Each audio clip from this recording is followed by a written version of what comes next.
Meus amigos, João 10:19 diz assim: tornou, pois, a haver divisão entre os judeus por causa dessas palavras. As palavras de Jesus, elas fazem bem ao coração que está sedento pela verdade. Mas a pessoa que está brigando por religião, há dissensão.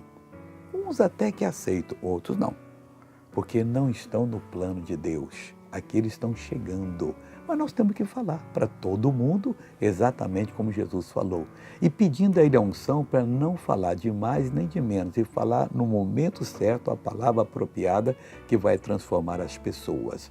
Então eu queria que você agora orasse a Deus a partir de hoje. Deus, não deixa eu ser um religioso, mas faça de mim um praticante da palavra.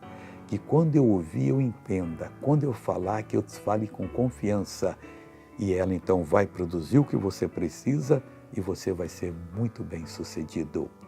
Veja essa pessoa que foi bem sucedida e eu já volto. Osteoporose, 3 anos. Estou fazendo fisioterapia, tem. E agora? Agora eu estou ótimo. Oh, tá até pulando aqui, glória a Deus. Tá vendo, pessoal? Agora chegou o momento de orar. Vamos falar com Deus. Pai, muito obrigado pela palavra que o Senhor nos dá.